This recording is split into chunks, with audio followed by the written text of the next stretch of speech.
Boa tarde, meu irmão. Tudo bom? Bom demais ter você aqui com a gente no Conversa Timeline.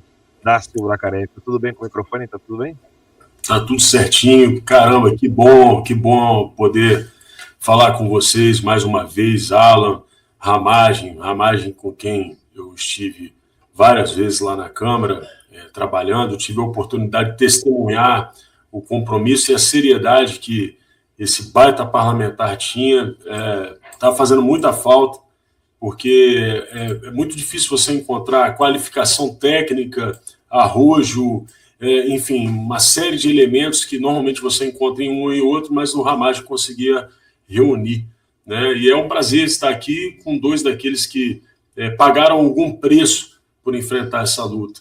Isso eu tenho dito aqui, que aqueles que têm cicatrizes, aqueles que pagaram algum preço nessa luta que a gente tem feito, não que eles mereçam uma glorificação automática ou tenham licença moral para fazer o que querem, mas o Eduardo Bolsonaro, por exemplo, assim como o Ramagem, que abriu mão de uma carreira na Polícia Federal, né, que teve que abrir mão de uma carreira na Polícia Federal, que colocou a sua família numa situação também delicada, ou seja, tirou a tranquilidade do seu lar, o Alan dos Santos, que passou tanto tempo longe da família, todos esses, qualquer agrupamento humano na história, os comunistas preservam essas pessoas que voltam com cicatrizes da batalha como símbolos vivos da resistência. Os militares respeitam aqueles que voltam com cicatrizes da batalha, rendendo a eles homenagens, medalhas, honraria, porque isso é o símbolo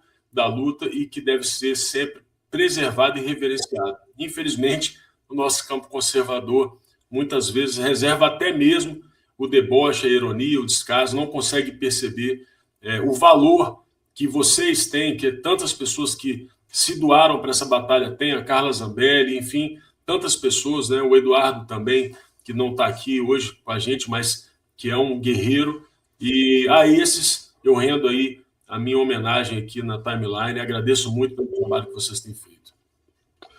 Valeu, Darcy. Uma felicidade ter você aqui. Eu não sabia que você participaria hoje. O Alan me falou aqui no ar. Sempre que tem seu nome, eu o elogio bastante pela pessoa que você é, o guerreiro de combate. Eu conheci o Darcy Bracarense no Congresso Nacional, já deputado federal. Ele estava junto como assessor da nossa Carla Zambelli, que está vivendo, né, essa angústia toda. A gente temos que orar muito e trabalhar muito pela Carla Zambelli. E ele, conhecendo muito de política, da parte jurídica, nós batalhamos muito ali, projetos juntos, sentamos em muitos projetos. Começou a auxiliar o Coronel Meira, que é o nosso deputado federal por Pernambuco, PL Pernambuco, que agora está com o presidente da Comissão de Segurança Pública no Congresso Nacional, na Câmara dos Deputados, um grande amigo. Aí o Darcy foi eleito vereador lá no Espírito Santo, em Vitória, no Espírito Santo, e, tenho certeza, deve estar como pré-candidato a deputado federal pelo Espírito Santo. Não é isso, Darcy? Tomara, né? Pois é, eu estou aguardando ainda a questão das convenções, eu estou aqui esperando o Magno Malta definir algumas questões, né? Eu vou depender de muito apoio, porque eu não tenho grupos políticos aqui, né? Assim, eu não tenho ligação com grupos políticos e nem tenho uma atividade capilarizada no interior. Tenho alguns apoiadores no interior, tenho crescido bastante, tenho feito um bom trabalho aqui na Câmara, e acredito que eu possa, sim, contribuir com o país, com algumas ideias. Tenho alguns interesses assim de discutir alguns temas. A gente vive num país soviético, parte da nossa bancada, né, de parlamentares muitas vezes não tem ideia dos inimigos que a gente está enfrentando.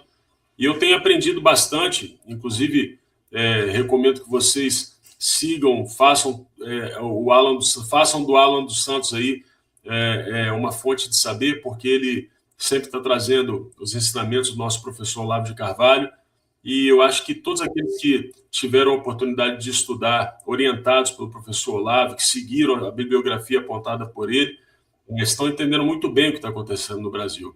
E é necessário hoje que a gente tenha uma consciência muito clara do que a gente está enfrentando, porque não é fácil, é um processo que com certeza vai passar algumas gerações, e acho que posso sim contribuir na Câmara Federal, mas se por um acaso eu receber outra missão, eu coloco a faca nos dentes e vou. Eu sou um ativista emprestado para a política. Assim como o Alan, que é jornalista, eu o vejo como um ativista do campo conservador emprestado para o jornalismo, eu sou um ativista emprestado para a política. Eu não tenho, nesse momento, para que vocês tenham uma noção, eu sinto até vergonha de discutir processo eleitoral com tanta gente perseguida, presa, sofrendo, e eu pensando em fazer construções, pensando em qualquer carreira. Então, eu estou falando isso com a honestidade do mundo, assim, abrindo meu coração para vocês. Quando eu vejo o que está acontecendo com a Carla, o que está acontecendo com vocês, quando eu vejo o que está acontecendo no Brasil, os relatos que a gente recebeu lá, Ramagem, dos presos do dia 8, a gente trabalhou junto nessa comissão, junto com o Alfredo Gaspar, que era o nosso relator lá, né, assim como foi o relator da CPI do INSS, eu sinto vergonha de discutir qualquer tipo de projeto particular. Então, nesse momento, eu coloco o meu mandato, que não é meu, é da população, e a minha vida, né, nessa luta de forma muito honesta. E tenho feito isso aqui e acho que as pessoas estão gostando. E se, por um acaso, o Magno Malta resolver chamar uma convenção, né, e aparentemente o que ele deseja é que eu faça uma discussão federal, sem problema nenhum, coloco o nome à disposição, bota a faca nos dentes e vamos em frente. Vai dar certo, Dácio. Eu me coloco aí, eu estava muito no momento que você está vivendo, não estava muito acreditado ali que seria eleito deputado federal. Então, é ir para o combate, por fronte, você tem conhecimento, a direita que é esclarecida sabe quem você é, você vai fazer um grande trabalho, tenho certeza que vai ser eleito. Ele tocou num ponto ali que nós fizemos ali na Comissão de Segurança, Coronel Meira, Alfredo Gaspar e eu, sobre a questão do 8 de janeiro, a proteção do 8 de janeiro, quem estava como secretário nosso, auxiliando administrativamente e nas estratégias, o Dácio. Ali, depois ele tomou posse como vereador e continuou nos auxiliando. Teve algum momento que eu já estava aqui nos Estados Unidos, ninguém sabia, muito menos eles, e eu colaborando de longe, eles querendo marcar a reunião, só que eu já estava aqui. Então, a gente está sempre trabalhando muito juntos, e o Dácio é uma grande aquisição aí para a Câmara dos Deputados. Dácio, vamos lá. Questão Vorcaro, Banco Master, operação hoje, mandado de busca no presidente do PP, senador Ciro Nogueira. O que você está vendo disso tudo, a sua impressão, para onde vai, o que está acontecendo? Olha, assim, no dia 13 de março, eu, num programa que eu participo toda quinta-feira, que é o Show da Manhã lá do Marco Antônio, eu falei, olha, tudo isso começou porque o Ciro Nogueira iria apresentar uma proposição para poder mexer com o Fundo Garantidor de Crédito. A população não sabe, o Fundo Garantidor de Crédito não é uma entidade pública.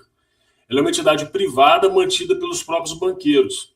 Então, assim, enquanto eles estavam roubando de velhinho, enquanto eles estavam roubando de pessoas deficientes, enquanto eles estavam roubando de funcionários públicos que tinham ali a esperança de ter uma aposentadoria nesses fundos aí, como o da Bahia e entre outros mais, essa quadrilha do PT, não tinha problema nenhum, né? O sistema não achou nada de errado.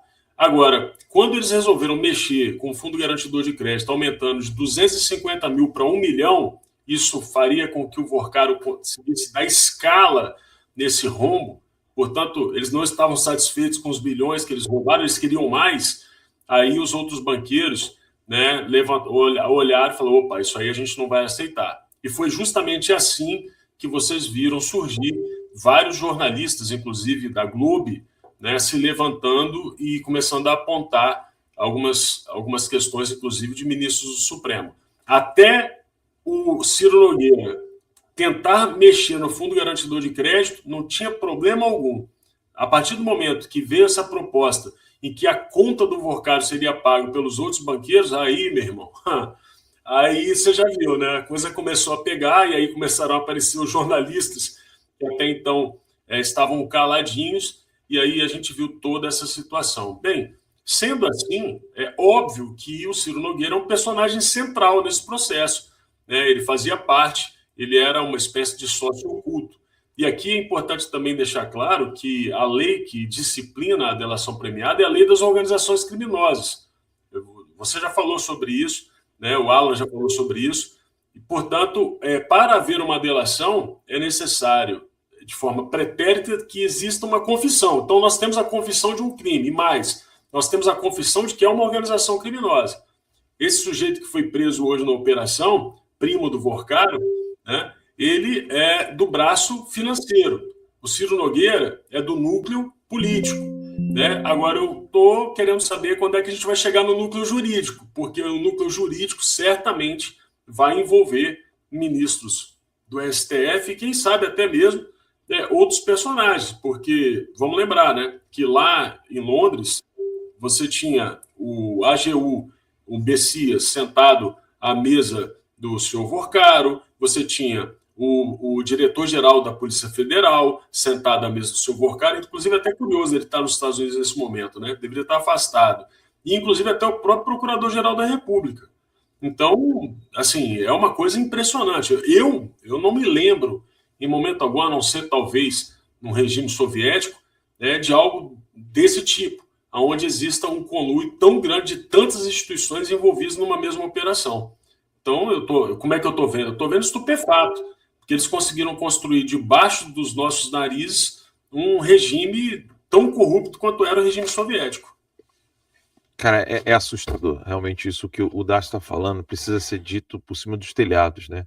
Ou seja, tão corrupto quanto eram os regimes soviéticos.